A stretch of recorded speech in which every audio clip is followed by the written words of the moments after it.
En 2022, 2 étudiants sur 3 étaient en situation d'extrême précarité en France, avec seulement 50 € de reste à vivre une fois leur facture payée. Depuis quelques années, de plus en plus de jeunes sont touchés par la précarité. Aujourd'hui, Look Up se penche sur la question pour en savoir plus.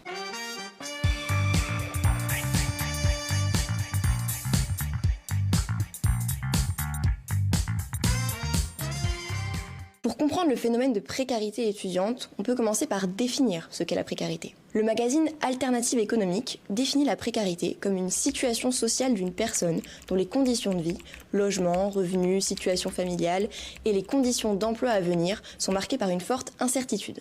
L'idée d'incertitude permet de marquer la différence entre précarité et pauvreté, là où la pauvreté renvoie davantage à l'absence ou l'insuffisance de ressources et notamment de ressources monétaires. Être précaire, c'est donc, selon l'Observatoire des inégalités, faire face à une fragilité des revenus, mais également faire face à une fragilité des positions sociales. Si ce sujet est particulièrement présent dans les médias aujourd'hui, il était déjà évoqué il y a plus de 70 ans. Elle n'est pas chauffée, cette chambre? Non, elle n'est pas chauffée.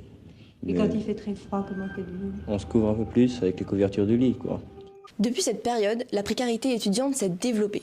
On peut l'expliquer par plusieurs choses. D'une part, le nombre d'étudiants s'est multiplié par 10 depuis les années 60. Et d'autre part, les frais d'inscription ont considérablement augmenté, et notamment pour les étudiants étrangers hors Union européenne. Mais qui sont ces étudiants touchés par la précarité? Tout d'abord, la précarité touche les étudiants à des degrés différents. Plusieurs facteurs sociaux entrent en compte, comme le genre, l'âge, la nationalité ou encore le logement. Par exemple, selon la Tribune en 2023, les plus précaires sont celles et ceux qui n'ont pas de logement pérenne. C'est le logement, puisque ça représente à peu près la moitié de mon salaire. En 2016, le laboratoire RéseauSup a créé une méthode qui permet de calculer le score d'expérience de précarité étudiante. Il va de 0 à 12 en se basant sur des critères comme la dimension économique, l'isolement ou encore le renoncement aux soins.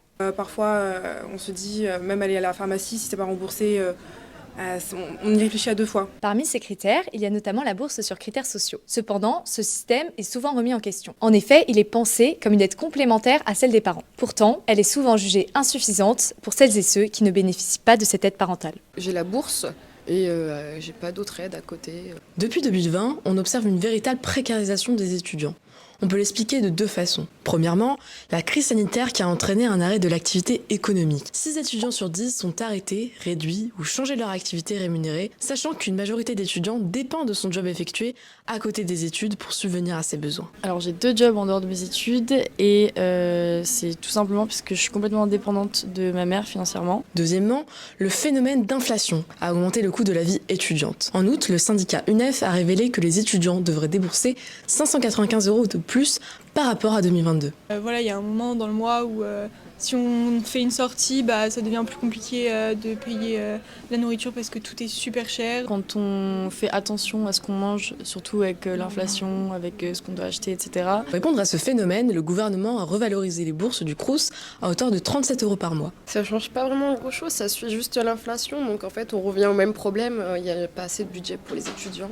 On peut corréler la précarité étudiante avec un autre phénomène, la dégradation de la santé mentale des étudiants. Selon une étude de Santé publique France, les épisodes dépressifs qui touchent les 18-24 ans ont quasiment doublé depuis 2017. Selon l'OMS, la santé mentale, au-delà d'être l'absence de troubles psychologiques ou de handicap mental, c'est vraiment l'idée de bien-être. Les étudiants sont un public particulièrement touché par cette question, avec l'entrée à l'université, la confrontation à une certaine autonomie qui implique des responsabilités et parfois du stress lié aux études. Je connais beaucoup d'étudiants qui sont dans des situations un peu compliquées parce que c'est pas facile de faire des études et en même temps de travailler. Pendant le Covid, les étudiants étaient plus touchés que les non-étudiants par des problèmes de santé mentale. Je pense que beaucoup de jeunes, depuis le Covid notamment, en sont venus à souvent, progressivement, pas d'un coup, mais tomber dans la solitude. Et on sent qu'au niveau de l'état mental, il y a beaucoup plus de détresse psychologique qui s'installe auprès de la jeunesse. D'ailleurs, la précarisation des étudiants a un impact majeur sur leur santé mentale. En 2021, l'Observatoire de la vie étudiante révélait que 65% des étudiants ayant une difficulté financière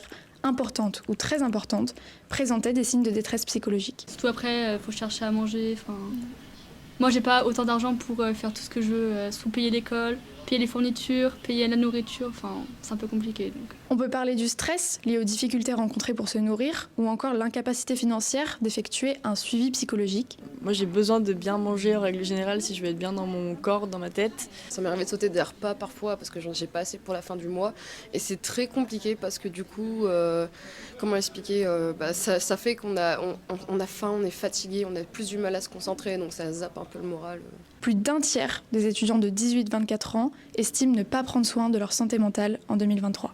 Depuis quelques années, de nombreuses figures se sont engagées dans cette cause qu'est la lutte contre la précarité étudiante et ses effets sur la santé mentale. Sur les réseaux sociaux, certains influenceurs se sont emparés du sujet en faisant leurs propres témoignages. On peut citer Maëlle, une jeune étudiante à Sciences Po, qui a témoigné de ses difficultés financières sur TikTok en novembre 2022. Sa vidéo a fait 46 millions de vues et une cagnotte de solidarité a été ouverte. Résultat, elle a pu récolter 14 000 €. D'autres acteurs, comme le domaine associatif, s'emparent aussi de cet engagement, comme par exemple Ambassadeurs Santé Mentale. Ce sont des jeunes en service civique dont le but est de faire de la prévention sur la santé mentale pour réduire sa stigmatisation, repérer les jeunes en souffrance psychique et les orienter vers des dispositifs. Ou encore Nightline, une association qui met à disposition une ligne d'écoute téléphonique et messagerie pour des étudiants et par des étudiants dans plusieurs villes comme à Lyon. L'État s'est aussi penché sur cette problématique en mettant en place des mesures pour les jeunes. En avril 2022, le gouvernement a proposé le dispositif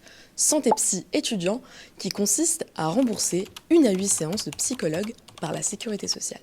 Finalement, la précarité des étudiants et leur santé mentale sont devenus au fil du temps l'objet de lutte et sont aujourd'hui considérés comme un vrai enjeu de santé publique. Si vous vous reconnaissez dans ces situations que nous avons décrites dans la vidéo, vous trouverez en description des ressources qui sont susceptibles de vous aider ou d'en parler. C'était Look Up, merci pour votre visionnage.